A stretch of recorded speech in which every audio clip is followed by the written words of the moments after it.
Welcome back to the Deep Dive. Today, we're wading right into the middle of a political firestorm. A pretty big one, yeah. It's engulfed one of the government's most prominent figures, Minister Maria Browne, the Minister of Works and Housing. And the pressure on her right now is, it's immense. The atmosphere is just incredibly charged. And a big part of that is because this whole thing it erupted right after a really key legislative event. The speech from the throne. Exactly, in the parliamentary chamber. And that timing, for you, the learner, is absolutely critical to understand. It's not a coincidence. Why? Political actors, they choose their moments very, very carefully.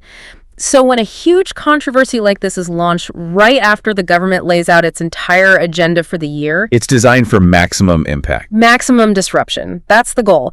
And this whole affair, it's already been dubbed Vehicle-gate. Which tells you everything you need to know about the branding. It tells you immediately that the opposition is trying to craft a narrative that, that sticks in the public's mind. So our mission today is really pure aggressive information triage. I like that, triage. We have to take this huge stack of sources. We've got government defenses, opposition claims, some reported facts in the middle, and just sort them out. We have to peel back the layers. We have to separate the admitted, the confirmed missteps from all the layers of political narrative spin. Which, in a situation like this, is often where the real story is hidden. It's in the spin itself. Right. So we're looking at a very direct, very high-stakes confrontation. Yeah. On one side, you've got Minister Browne, who is not just a minister, but also a very visible MP for St. John's Rural East. That's her power base. And she is working overtime, trying to contain the damage, to clarify the procedural facts as she sees them. And then on the other side, you've got the opposition, the United Progressive Party, the UPP. And they are not holding back. No, they're demanding her immediate resignation. And, they're painting a picture of sweeping systemic corruption inside her ministry. So the core challenge for us in this deep dive is really discerning the strategy. Right, because the opposition is trying to take one thing, one confirmed procedural error. The one the minister has actually acknowledged and says she's corrected. And they're trying to conflate it, to just merge it with a completely separate and, frankly, a potentially far more severe scandal. This other thing related to customs duty-free exemptions. So we need to drill down into the mechanics of that, the mechanics of political framing. Our job isn't just to summarize the talking points. No, not at all. We need to understand precisely why the opposition chose the specific, exaggerated numbers they did, how the minister structured her defense, and critically, what governmental mechanisms, things like procurement rules, transparency bodies, are really at the heart of this whole fight. Okay, so let's start by setting the exact stage for this confrontation. Let's define the scale of what's being demanded. Let's talk about the immediate political environment here, because it's high stakes. To say the least. The UPP hasn't just criticized the minister. They've gone straight for the jugular. They have. They are making repeated, very aggressive calls for Minister Browne's immediate resignation. And they've seized this narrative, Vehicle-gate, and are basically using it as a battering ram against the ministry, against her. Well, the demand for resignation is, it's the nuclear option in political discourse. Right. It's the highest possible escalation. It signals that the opposition believes the integrity violation is so profound that a simple apology or, a correction just isn't enough. And the timing, as we mentioned, it feels weaponized. Why attack right after the speech from the throne? Because the speech is designed to be a showcase. It's the government's moment to project competence, to highlight all its upcoming achievements. It sets the agenda for the whole year. Exactly. So by launching Vehicle-gate right at that moment, the UPP forces the government to spend the entire next news cycle playing defense. Instead of celebrating their legislative agenda. It just completely hijacks the narrative. It maximizes their visibility and maximizes the disruption to the government's plans. And the UPP is being so careful in how they frame the incident itself. They are not calling it a simple administrative oversight. Oh, no, definitely not. They are characterizing this entire issue as definitive evidence of broader mismanagement, of corruption, and what they're calling systemic negligence within the Ministry of Works. And that framing is so important. It's intended to convince the public that the problem isn't just one person making a mistake. It's the whole system. The whole system that the minister oversees is rotten. That's the argument. That's how you escalate. So if they can make people believe that these 30 vehicles are just the tip of some enormous corrupt iceberg, then the political capital of the minister it evaporates instantly. They're setting the highest possible bar for accountability or resignation. which fundamentally shifts the entire discussion away from, say, correcting a mistake. And moves it to punishing what they're calling gross negligence. Okay, so what about Minister Browne's response? It's been a mix, hasn't it? A mix of defiance and, I'd say, a very targeted concession. She completely rejects the most damaging accusations. She calls them baseless. And she insists the matter has been deliberately blown out of proportion by the opposition. Which is that critical move we were just talking about. Admit to a very contained technical error. Right. While at the same time attacking the scale and the intent of the accusation itself. It's a calculated risk management strategy. She admits just enough reality that, yes, something procedural went wrong to maintain a sort of veneer of honesty. But she fiercely combats the interpretation that the UPP is placing on that reality. And the UPP's core strategic move here, the one we have to keep coming back to, is the attempt to link the confirmed vehicle purchases. The 30 that were returned. Right, to link those to a completely separate and, as we said, potentially far more damaging scandal. The customs duty-free exemptions. That's the ball game right there. So this linkage, this is the key strategic component of this whole vehicle gate narrative. It is. It transforms what could be seen as a budgetary oversight into a full-blown integrity crisis that spans multiple government departments. So the UPP is effectively arguing, look, if they were sloppy enough to violate procurement rules for 30 cars, then they were certainly sloppy, or perhaps even criminal, enough to facilitate massive illegal duty exemptions somewhere else. it's connecting the dots, even if the dots aren't really there. And that linkage is everything for the opposition's narrative to succeed. But Minister Browne, she is fighting this head on. She has. She's explicitly and repeatedly condemned the opposition's attempts to conflate these two issues. She's stressing that they are, and this is a direct quote, two entirely separate matters. So she's not just defending her own actions. She is actively attacking the political legitimacy of the opposition's claims. Yes, by calling out their explicit motivation. She stated very clearly that the whole purpose of mashing these two issues together is specifically an effort to, quote, damage my reputation. That's a bold thing to say out loud. It is, but that public declaration serves multiple purposes. By explicitly naming the opposition's motive as just, reputational damage, she's trying to pivot. From what? From being the subject of a procedural failure to being the victim of a targeted political hit job. I see. So it's a reframing of her own role in the story. Yeah, exactly. And that framing is designed to appeal to her base and to, skeptical voters. She's basically saying, don't listen to all the noise. Look at the political motivation behind it. That's essential for her to turn the conversation away from the poor procedure inside her ministry. And turn it on to the ethics of the opposition's information campaign. It's a classic attempt to regain narrative control by questioning the source, not just the content of the accusation. It really sets the stage perfectly for us to unpack the confirmed facts versus the rejected accusations. Let's do it. So let's start with the undisputed ground, the 30 vehicles. Okay, let's drill down into one single confirmed non-disputed fact that's sitting right at the heart of this scandal. The anchor point. Minister Browne confirmed that 30 government vehicles were purchased. This is the solid ground of the controversy. And crucially, she also clarified the exact nation of the error. The vehicles were acquired, quote, without proper authorization. That's the core admitted mistake. It is. And for you, the listener, we really need to understand the gravity of that specific phrase, without proper authorization, in a government context. It's not a small thing. It sounds like a big deal. It indicates a fundamental breakdown in internal controls, or, and this is the worst option, a deliberate circumvention of financial regulations. So let's break that down. What does without proper authorization likely mean when we're talking about a large government procurement? It's not just like forgetting to sign a memo, right?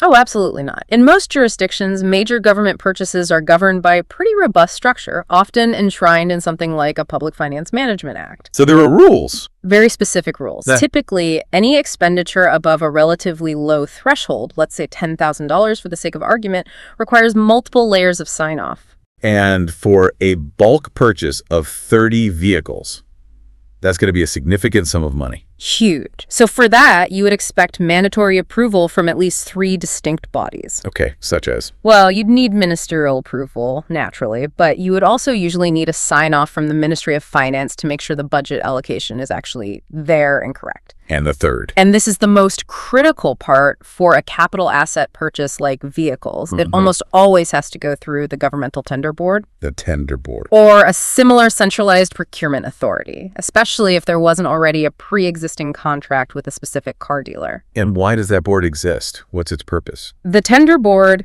exists specifically to ensure competition, transparency, and value for taxpayer money. It's the firewall against corruption. So if the minister confirms they were purchased without proper authorization, It strongly, very strongly suggests they skipped the mandatory tender board process or the Ministry of Finance sign-off. then that isn't just sloppy. No, it's a systemic risk. It completely bypasses the mechanisms that are specifically designed to prevent overpaying for things or, showing favoritism to a certain supplier. So the minister's argument is essentially that this was a failure of internal process, a mistake in following the rules. Not a premeditated crime for personal gain. That's the line she's drawing. And her strongest piece of evidence, her strongest defense here, is the speed and completeness of the corrective action.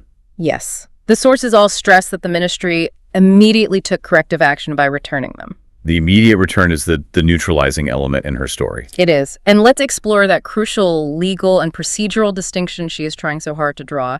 The opposition is leveling charges of corruption. Which requires intent. It requires intent. Willful malfeasance, often involving personal enrichment like accepting a kickback or deliberately covering up inflated costs. The minister, on the other hand, is arguing for a procedural mistake. And legally, how far apart are those two concepts? They are worlds apart. A procedural mistake in this context is like an accounting department buying necessary office supplies, but they use the wrong internal account code. Okay. Or they failed to get the required second signature on the requisition form. The intent was to fulfill an operational need, and the resources were managed, just incorrectly. Whereas corruption. Corruption, in contrast, would be buying 30 vehicles at a $10,000 markup per vehicle, and then that $300,000 markup just disappears into a private bank account. Right. And since the 30 cars were returned. She is making the definitive argument that the issue never, ever progressed beyond a failure to follow the rules of the system. So her point is that because the vehicles were returned, the financial exposure to the public was minimized to zero or close to it. Yes. The procedural error was reversed and contained. That's her argument. The swiftness and completeness of that reversal, it does minimize the political weaponization of the mistake, doesn't it? It does. It minimizes the financial loss, and it shows a subsequent commitment to following the rules, even if that adherence was applied retrospectively. She framed her interpretation of events very, very concisely. Extremely. She called the situation a mistake and then asserted, that's the end of it, and that's all. That minimal framing is a very deliberate attempt to legally and politically just close the book on this chapter. For sure. But let's play devil's advocate here for a second as we do. A skeptical listener might be thinking, okay, did they return them because they realized they made a mistake? Yeah. Or because they got caught? And that is the essential political dilemma that just hangs over this entire defense. Right. If the opposition can claim that this procedural failure only came to light because of some external scrutiny, say a leak from inside the ministry or an opposition query, then the timing of the return looks less like proactive honesty. and a lot more like reactive damage control. If she only admitted the mistake when she was caught, does that not, in fact, undermine the entire integrity defense she's trying to build? It definitely introduces a healthy dose of skepticism. It does. However, her core argument remains the same. Regardless of why they were returned, the financial outcome is identical. No permanent injury to the public purse from those 30 vehicles. She's challenging the UPP to stick to the facts as she's laid them out. 30 vehicles purchased without approval, 30 vehicles returned. That's her ultimate shield. And that defense, it needs to be powerful because she is fighting off claims that are exponentially larger and far more damning. Which brings us to the opposition's offensive strategy, the claims that she outright rejects. Okay, so this is where the political narrative really shifts gear. It moves from, administrative oversight into something that sounds like a massive conspiracy. This is where the spin goes into overdrive. The UPP has deployed these specific, really staggering figures that Minister Browne has explicitly and repeatedly called false. And the use of these inflated numbers is absolutely crucial to the UPP's strategy. They claim the scandal involved 200 vehicles. 200. 200. That is almost 7 times the confirmed number of 30. It's not even in the same ballpark. And then they claimed it involved $15 million in lost revenue due to misuse of customs exemptions. $15 million. These numbers, they are designed to shock, to outrage, and to completely overwhelm any kind of rational discussion of the confirmed facts. $15 million. That is a huge amount of public money. Why? Why choose that specific figure? Is it just pulled out of thin air? It's what's called strategic anchoring, 30 vehicles. Well, that's a bureaucratic issue. It's messy, but it's manageable. But $15 million in lost revenue.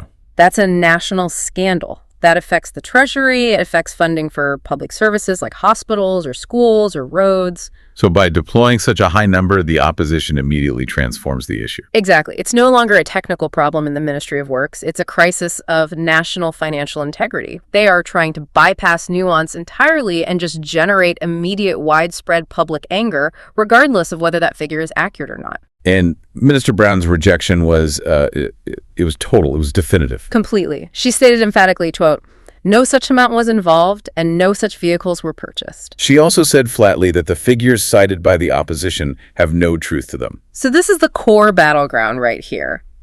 Her attested reality of 30 returned cars versus the opposition's much grander narrative. And the numbers weren't the only tool they used. The UPP went even further. They did. They specifically linked the vehicle purchases to a separate, highly sensitive issue involving a customs duty-free exemption. And they claimed this exemption was illegally signed by the former controller of customs. That linkage is incredibly deliberate. We need to pause and just explain for the listener what this duty-free exemption claim actually means. Okay, let's do that. In simple terms, a customs duty-free exemption means certain people or organizations or government-approved projects are legally allowed to import goods, in this case vehicles, without paying the usual import taxes and duties. And those taxes can be substantial. Very substantial. The Comptroller of Customs is the main official responsible for enforcing tax laws at the border, and they have to approve these exemptions. So if the UPP is claiming that a former comptroller illegally signed these exemptions, what's the implication there? The implication is a potential criminal breach of public trust. We could be talking about fraud or a serious abuse of power. It suggests that tax revenue was deliberately and illegally waived. Right. And often that's to benefit private interests or, political allies.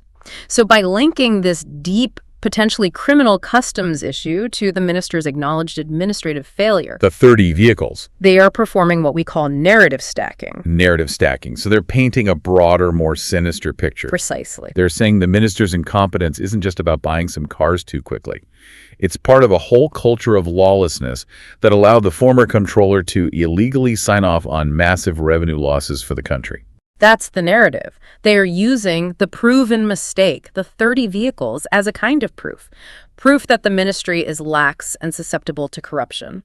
And then they're just grafting the much larger, much more damaging customs scandal onto her file. Even if she had absolutely no direct involvement with whatever the comptroller allegedly did. Therefore, Minister Browne's separation strategy is, it's paramount. She has to break that link. She has no choice. She has to repeat constantly that the vehicle purchase issue and the duty-free exemption issue are separate. And that the figures cited by the opposition have no truth to them. If she allows those two narratives to merge in the public mind, she loses control of the situation entirely. Her strategy really relies on the fact that the opposition is using these vastly inflated numbers. The $15 million, the 200 vehicles. Yeah. Yes. And coupling that with linking these highly sensitive, but, as she claims, unrelated issues. It's a classic political strategy, isn't it? A textbook one.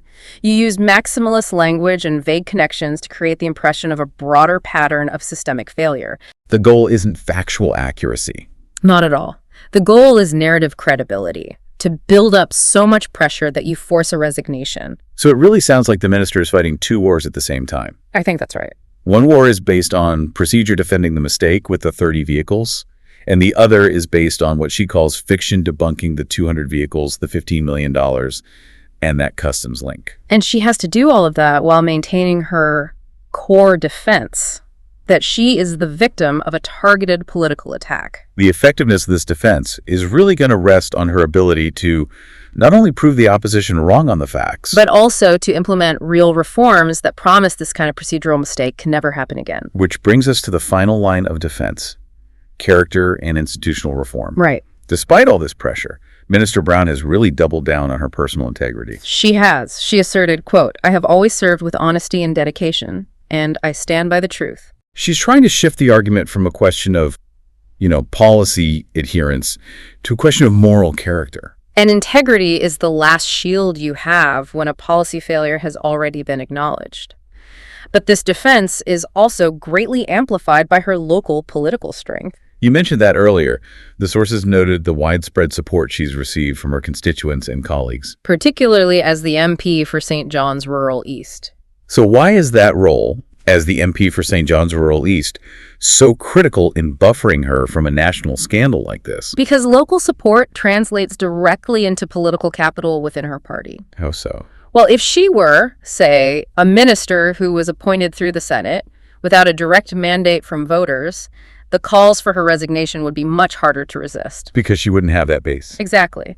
But as a successful, popular elected member of parliament, her colleagues and her constituents are far more likely to rally around her. She represents a stable seat for the party. So undermining her would undermine the local party structure. It would. And we have to assume that her constituents have more faith in her version of events, the procedural mistake, than they do in the opposition's claims of massive corruption. That makes it electorally much safer for the government to stand by her. Okay, so now let's pivot to the forward-looking strategy. This is the crucial pivot point where she tries to transform the narrative from just crisis management to institutional reform. She is actively using this incident as an opportunity for systemic improvement. And that strategy it's masterful, really. Simply apologizing and correcting the one error is a temporary fix. Right. But demonstrating that the failure will lead to permanent structural improvements. That is how you fundamentally rebuild trust. It shifts the discussion. Completely. It shifts from what did you do wrong in the past to how are you making the system better for the future? So let's detail the specific proactive measures she announced, starting with the internal mechanism, prompting an internal review. An internal review is the necessary first step. It's a detailed postmortem to determine precisely where the chain of authorization broke down. What kind of questions would that review ask? It would ask, was this a lapse in training? Was there undue pressure from a high-level official to rush this through? Or was there just an ambiguity in the existing procurement rules that allowed this kind of shortcut to be taken? The review has to identify that weak link. And that diagnosis, that leads directly into the second and probably more impactful commitment she made, which is implementing more stringent procurement processes to ensure full compliance with the law. We questioned earlier what stringent actually means in practice. And it means adding layers of mandatory auditable sign-offs, or removing discretion from certain officials. For example, if the old process allowed the permanent secretary to approve purchases up to, say, $500,000, a more stringent process might mean reducing that threshold to $100,000 and mandating that any purchase above that new threshold must receive specific recorded approval from the Minister of Finance and from Cabinet, even if the tender board already signed off. So it acknowledges that the previous controls were either insufficient or maybe just too easily ignored. And it necessitates a permanent structural upgrade. Okay, so beyond procurement, she also committed to conducting a full audit of government vehicles. Yes, and that goes way beyond the 30 returned cars. It looks at the entire asset base of the government. Why is that important? A system-wide audit is essential for broader accountability. It directly addresses the public's generalized suspicion that government assets are often poorly managed. It sets a baseline. It establishes a baseline of exactly how many vehicles the government owns, where they are, and what their assigned use is. It's an assertion of system-wide health, not just a response to a single incident. And tied directly to that audit is the promise of ensuring vehicles are properly assigned. Right, to officers who actually need them for official duties. And she specifically mentioned not giving them to administrative staff who don't need them. which is a direct response to a very common political complaint: the inappropriate use or assignment of government resources. It's often seen as a minor form of, patronage or entitlement. So by tightening up those assignment rules, she's responding to a key public grievance. And showing she understands the sensitivity around how public assets are used. And then the final commitment is a very visible, very practical measure. Yeah. Implementing clear labeling of vehicles. To increase transparency, tracking, and asset management. How does a sticker on a car door help? Well, clear labeling, maybe with unique identifying numbers or ministry logos, is a crucial public-facing demonstration of accountability. It makes the asset management immediately visible to the public. So if a citizen sees a clearly labeled government vehicle being misused on a Sunday afternoon, they know exactly who to report it to. It introduces a level of citizen oversight that was previously impossible. It acts as a simple but powerful deterrent against misuse. So these 5 measures, the review, the stringent procurement, the full audit, proper assignment, and clear labeling, they form a pretty cohesive, forward-looking strategy. They do, but the minister didn't stop there. She issued one final, ultimate transparency challenge to her critics. She did. She detailed her ultimate defense, which was that anyone seeking factual answers has the right to request documentation through the Information Commissioner. And then she delivered that powerful closing statement: we have nothing to hide. And we absolutely must explain the significance of invoking the Information Commissioner. This is a governmental mechanism that is absolutely central to her entire defense. What is it exactly? The Information Commissioner is typically the office that oversees the Freedom of Information, or FOI, process. This office is meant to be an independent body that allows citizens, journalists, or the opposition to formally request specific government documents. So in this case, things like purchase orders, sign-off forms, the result of that audit she promised. All of it. By invoking this office, she is essentially saying, stop the speculation and use the formal legal channels that are provided for transparency. So she is publicly signaling confidence that her internal records, when they're scrutinized by an independent third party, will support her version of events. The 30 return vehicles. And that they will completely debunk the opposition's narrative of 200 vehicles and $15 million. It completely shifts the burden of proof. It's a challenge to the UPP to move beyond narrative spin and to engage with the facts through official, verifiable channels. It's a highly strategic move. It signals a lot of confidence. It does, provided the Information Commissioner in that country is known to be effective and accessible in handling these kinds of complex financial documentation requests. Because if the FOI process is historically slow or opaque, then the challenge loses some of its punch. It becomes a hollow gesture. But even if the process is imperfect, the gesture itself is politically powerful, isn't it? It is. It frames her as the champion of transparency. And it forces her critics to at least acknowledge that the documents are supposedly available for review.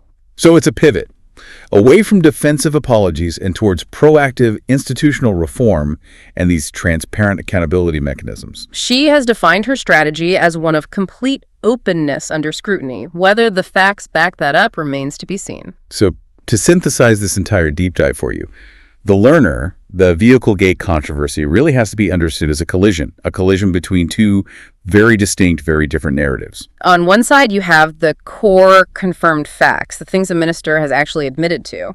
The unauthorized purchase of 30 government vehicles due to a clear procedural failure. Followed by immediate corrective action, the vehicles were returned. That is the solid, undisputed ground in this whole story. And then on the other side, you have the highly aggressive, clearly politically motivated claims being advanced by the opposition. Accusations involving 200 vehicles and a massive $15 million loss via these alleged illegal customs duty exemptions. And Minister Browne has firmly rejected all of those claims as false and a deliberate effort to damage her reputation. The minister's defense has been characterized by really defiance and forward momentum. She has been completely unwavering in her stance. Quoting her again, "I have done nothing wrong and I will not resign over false claims." And crucially, she seems to have successfully pivoted the narrative away from those immediate calls for her resignation. And towards substantial future procedural reform. She's outlined those 5 key areas we analyzed. From stringent procurement processes to the clear labeling of government assets and, of course, the use of the Information Commissioner. It is a textbook maneuver in political crisis management, isn't it? It really is. She admitted the smallest, most defensible mistake, corrected it instantly to minimize the financial impact, aggressively denied the exaggerated charges. And then proactively announced these structural reforms to demonstrate institutional health and a commitment to doing better. But, and this is a big but, this leads us directly to the critical, provocative thought we need to leave you with, especially when you're analyzing government accountability. We have seen the promised implementation of stringent procurement processes and asset audits. We have seen the use of the Information Commissioner being offered up as the final check on transparency. Yet the initial failure, the core mistake, was one of authorization. It was a human or a systemic failure to follow the existing rules. It wasn't a lack of rules themselves. Exactly. So the fundamental question for the public remains: how effectively can these new forward-looking measures actually rebuild public trust and prevent similar issues in the future, when the initial failure was fundamentally one of compliance and oversight? In other words, what mechanisms are truly in place to ensure that the implementation of the new reforms is as rigorous as the promise of the new reforms? It's the classic gap between policy and practice. If the new rule dictates that Director A must sign off on procurement form B, but Director A is then directed by the minister to ignore that step, who holds Director A, or more importantly, the minister, accountable? And that's the crux of it all. The procedural safeguards are only ever as strong as the internal auditing and the external oversight that enforces them. So the public and the opposition must now shift their focus away from the initial mistake and toward tracking the rigor and the independence of these announced internal reviews and audits.